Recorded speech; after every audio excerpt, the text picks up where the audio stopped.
To be clear, it's not that it's impossible to achieve any benefit from doing a back squat. What I'm suggesting is that studies are very conflicted about tangible performance enhancement and that there is a hierarchy of prioritization that should be respected in regards to human movement. Remember, if we're looking at paleobiology, squatting is likely a derivative of running and jumping, not the other way around. So although we can assess some asymmetries utilizing the squat, we don't have as effective of an indication of what we're looking for without looking at running as the evolutionary reference point. Hello, and welcome to another video in our series regarding relevant first principle ideology specifically focused on health.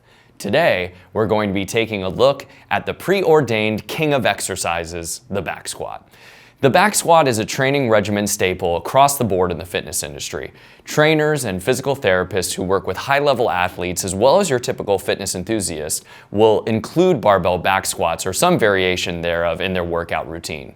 Today, we're going to be talking about the not often mentioned potential drawbacks of the back squat and why you may want to reconsider including them in your routine.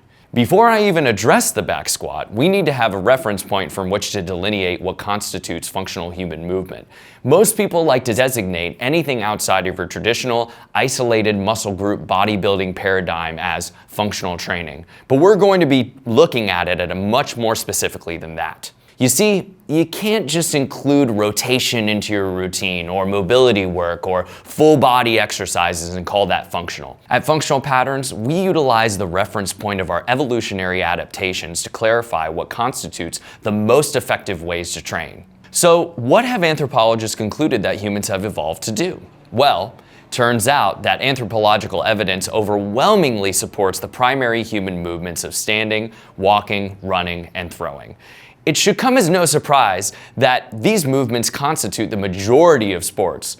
Speaking of which, I'll draw your attention to a recent study conducted by the American Journal of Biological Anthropology that coins a super fun phrase now known as human athletic paleobiology. The study states, "The use of sport as a conceptual framework offers unprecedented opportunities to improve our understanding of what the body does, shedding new light on our evolutionary trajectory, our capacity for adaptation, and the underlying biological mechanisms." This approach has gained traction over recent years. To date, sport has facilitated exploration not only of the evolutionary history of our species as a whole, but also of human variation and adaptation at the inter-individual and intra-individual levels. Athletic disciplines, particularly those associated with locomotion and throwing, are providing insights toward the evolutionary history of our species as a whole. So, human athletic paleobiology, the new buzzword within the anthropological community. It seems that even anthropologists are starting to come around to the fact that sport is really what can determine our adaptations as a species within our environment at the highest levels. How are human beings made to move? So if that's the case, we have to think about the fact that Functional Patterns has been talking about what we call the Big Four for over a decade now, which is standing, walking, running, and throwing. So we're right in line with the anthropological evidence. If we're going to trust the science, then we have to take the anthropological evidence into consideration when we're talking about how to train our body. So what I want to say is that when we say that the main training primary movements are standing, walking, running, and throwing, people think that we're saying that there's no other way to move, and that's not the case. So I want to try and clarify that a little bit more, which is how to think about the Big Four as derivatives of movement, right? So derivative being like the primary colors are a good example. You have blue, yellow, and red. When you mix red and yellow, you get purple. When you mix blue and yellow, you get green. This is how we get to different variations of a squat or a lunge or how to jump or to crawl, right? Those other primal movements are derivatives of these Big Four movements. So when we think about that, that helps us, in the spirit of tyranny of words, give us a hierarchy of prioritization, right? So in life, a lot of times what we find is that people talk as if everything matters equally. If you render everything important, then you actually render everything unimportant, right? Because nothing's important because nothing is standing out. So in terms of hierarchy of prioritization, we have to think about that some things matter more than others. Of course, that's contextual. But when we talk about how we prioritize training in this particular context in regards to human movement, then we have to consider the big four, and that those are things to prioritize in our training, and also, which we'll get into later, how we assess our clients in terms of their movement efficiency in order to prevent injury and enhance performance. Very important. This also helps with preventing oversaturating one particular pattern, because even with running, we don't have our clients run all the time. Just because running is a primary movement for humans, that doesn't mean we tell our clients to go out and run as much as we can. It doesn't work like that. You can still oversaturate these movements. For example, somebody who's a server at a restaurant, what's happening? They're standing for long periods of time. So that would be the same as people say sitting is the new smoking. Well, guess what? If you stand for an extremely long period of time without the correct biomechanical potentiations, then you are still going to suffer consequences from that. So we have to consider that when we think about what we're putting into our routine. The preordained king of exercises, the back squat, can still be oversaturated, is mostly oversaturated is really what I'm arguing here. So when we talk about the way that we were made to move in terms of the studies around paleontology, then that is going to influence the way that we train ourselves for performance. So when we talk about performance, we have to think in the spirit of tyranny of words. We have to be specific about the reference point of what that means in terms of human optimization.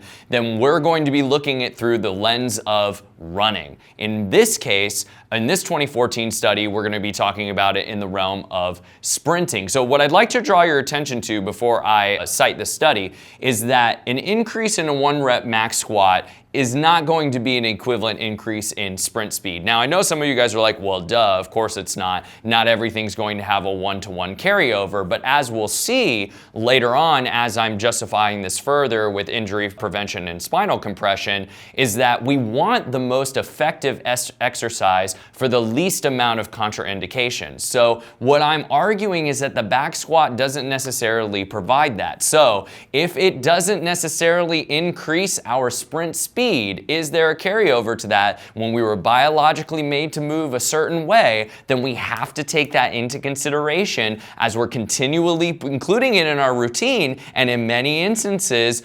oversaturating people with it. So I'm going to be talking about this 2014 study that's entitled Increases in Lower Body Strength Transfer Positively to Sprint Performance, a Systematic Review with Meta-Analysis. The study states, overall, the reported improvement in sprint performance is 3.11%, resulting from resistance training, which is a practical relevance for coaches and athletes in sports activities requiring high levels of speed. So this is a meta-analysis of 15 studies, and the mean increase in performance or speed was 3%. And then they say that that is of practical relevance when it comes to training. I don't know about you, but I'm looking for a little bit more of gains in terms of my sprint speed rather than just 3%, right? So if we consider this meta-analysis of over 15 studies, the other thing they talk about is that the mean varies greatly depending on which studies that you put together. What is that an aspect of? It has to do with the confounding variables of research. A lot of this research is very, very difficult to replicate. The other aspect that we have to talk about when it comes to the back squat is something that there's actually a very good study that talks about the potentiating effects of back squats on athletic performance. Now, what do we mean by potentiating? When we're talking about potentiating, we're talking about activating muscles that we want to be activated. In terms of this study, they're utilizing the back squat to warm up athletes' hips and legs and hamstrings and glutes, and seeing if that warm-up carries over to sprint performance. The study states, Post-activation potentiation is a well-recognized phenomenon that involves the preconditioning of muscle through heavy exercise to induce acute improvements in human performance during sprinting, running, throwing, and weightlifting activities. Back squats are one of the most commonly performed training exercises in sport, and most, if not all, training facilities have the basic equipment needed for squatting. Squats have been widely used across research to elicit a PAP response in either highly trained, recreationally trained, or untrained populations. Despite the fact that many studies investigating PAP have reported improvements in functional performance after different squatting exercises and protocols, a similar number have also reported no changes in the performance outcomes. A lack of movement specificity between the PAP stimulus and testing exercises offers one potential explanation for this variability. This exemplifies another important point. The force vectors for the back squat are primarily vertical. Running and most relevant human movement are conducted within horizontal force vectors. This is why you do see some increase in the vertical jump when training the back squat. But there are more effective ways to train a pure vertical jump, and as we've seen through these studies, it's difficult to replicate an increase in sprint velocity utilizing back squat protocols. The force vectors just don't closely stimulate the complexities of gait. So now that we've established that the potentiating effects of back squats don't necessarily cross over to a sprint, we have to think about the said principle, specific adaptations of imposed demand.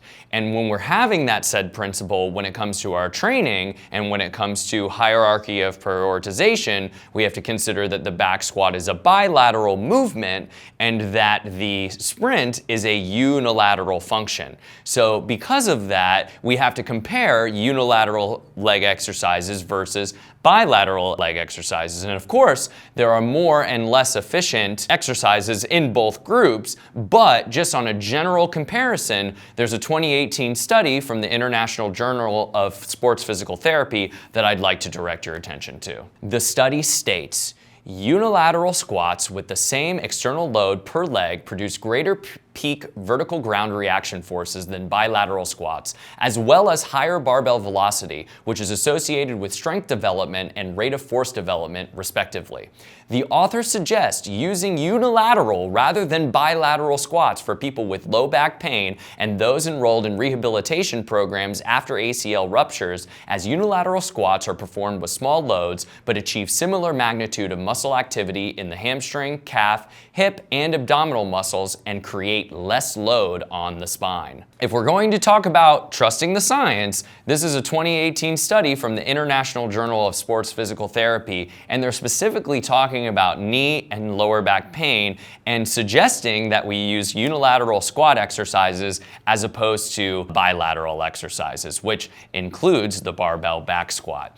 And that's another thing that I want to talk about because a lot of times strength and conditioning coaches or whoever talk about the barbell back squat and say that it's healthy for your knees, or people injure themselves doing the back squat and when they're doing that they hurt their lower back, and then enthusiasts will say, oh well, you just didn't do the exercise correctly, even though people get injured left and right. And this is a major problem. So when we talk about the back squat, we have to be careful with saying, oh, this is the right technique, this is that technique, and this is why people are getting hurt. The truth of the matter is, and this is what this International Journal of Sports Physical Therapy is kind of saying, is that there is a load on your lower back when you're doing the back squat, and only those with the most incredible level of mobility are going to be able to survive that shearing force on the lumbar over time, not once or twice. Sometimes, but not necessarily, but we have to think about the oversaturation of that pattern when it comes to the longitudinal load on your spine. So when we're talking about shearing forces on your knees and lumbar, that really begs the question. We have to see whether or not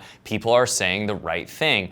Is the back squat really, and we're talking about what's giving us the most pros for the least cons. So I'm not saying that you can't do the back squat in some sort of ultra responsible way and someone can do it and maybe have a successful rehabilitation of their knee joints in the short term. But we have to think about long term, and we have to think about whether or not there are exercises that are more effective than that, which is what that previous study that I was just talking about was saying. So what I'm going to do is direct your attention to another study from 2014, and this one has a lot of industry heavy hitters in it in the rehab world and the strength and conditioning world, and they're talking about certain points of using the back squat as an assessment. And I'm going to go through point by point and kind of describe why I don't necessarily agree with where they're coming from. So this 2014 study is titled The Back Squat, a proposed assessment of functional deficits and technical factors that limit performance. The study states, fundamental movement competency is essential for participation in physical activity and for mitigating the risk of injury, which are both key elements of health throughout life. I agree with this, but the movement competency should respect the said principle. Thus, development of competence in fundamental movements must be viewed as an essential component of preparatory training prior to vigorous physical activity and organized competitive sport. Think back to our previous citation of the athletic paleobiology study. If we're going to prevent injury in sport, shouldn't the tool to assess movement dysfunction more closely mirror our evolutionary characteristics? The back squat is widely regarded as one of the most effective exercises used to enhance athletic performance, as it necessitates the coordinated interaction of numerous muscle groups and strengthens the prime movers needed to support explosive athletic movements such as jumping, running, and lifting.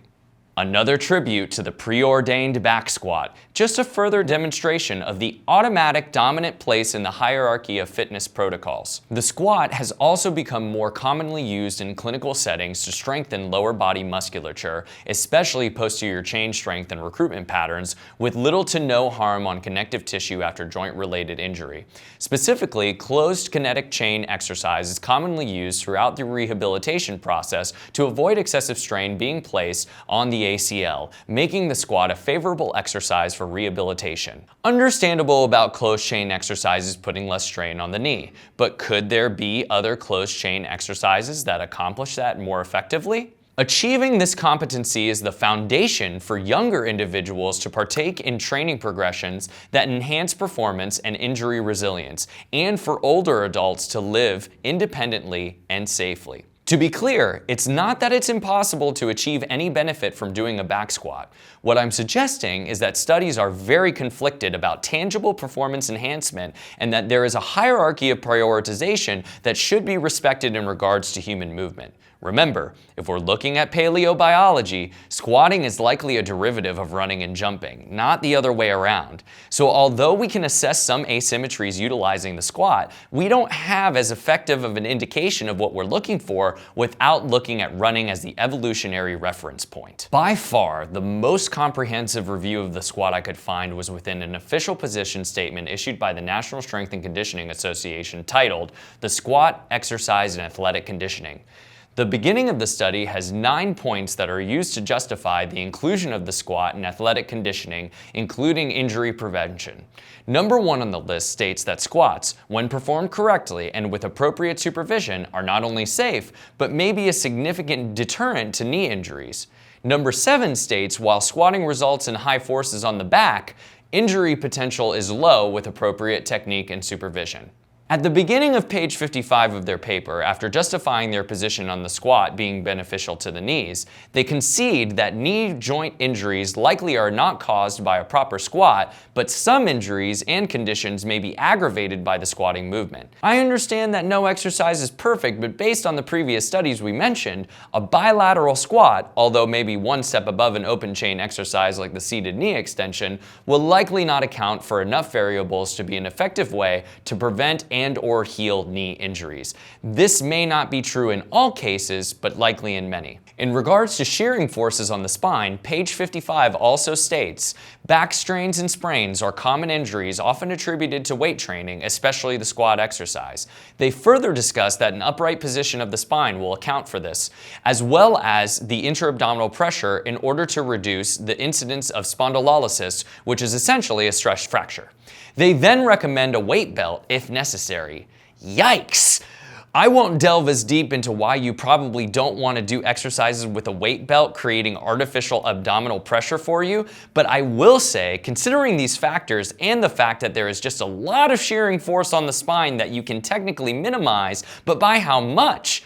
The truth of it is, what it sounds like is that the squat has too many potential risks for injury to be worth the time to execute. Yes, there may be a less responsible and more responsible way to load a back squat, but the fact is most people will never get to a place where they can squat with heavy loads on their back repetitively without eventually oversaturating the pattern and causing potential damage to their spine and knees. So now, after reviewing these studies and taking a look at all the arguments and all the science, and well, as much of the science that's really worth looking into at this point, right? There's loads and loads of different studies that you're welcome to look at. We looked at a meta-analysis which was talking about sprinting performance. All in all, studies are fairly inconclusive and are kind of based on hearsay to a certain extent. There are fitness industry professionals that are heavy hitters in the industry that are suggesting something that's not necessarily super heavily backed by the science, and there hasn't been longitudinal studies on older individuals talking about whether or not they are going to sustain problems with their spine with repetitive spinal loading, with repetitive back squat loading. So, with that being said, we have to consider the confounding variables of research, okay? So what I wrote here, most studies done on young athletes, that's what I was just talking about in terms of having studies done on younger athletes as opposed to older individuals. When it comes to fitness training, older individuals, talking about 45, 50, 55, 60 plus, are kind of left completely out of the equation, right? So if that's the case, think about who's trying to train. It's not just young athletes, and the fact that makes sense from a certain perspective, because more than likely it's going to be people who want to, athletes make the most money, right? It's going to be athletics that makes the money. So if that's the case, research is going to be funded in order to try and make these guys better, and strength and conditioning coaches are likely going to have biased opinions, right, based on what I just showed you with that study from the National Association of Strength and Conditioning. They're probably going to have biased opinions, so that way they can kind of keep teaching the same thing. There's a lack of longitudinal studies as well, right? That's what I was talking about before. Can we have a 60-year-old person do barbell back squats with significant progressive load over the course of, 2 to 3 years and see whether or not that makes a difference in spondylolysis, for example, right? So if that's going to happen, then that's probably not a good idea to have them do the back squat for that long, which is what we're seeing with our intuition. We just haven't had a formal study to justify that as of yet.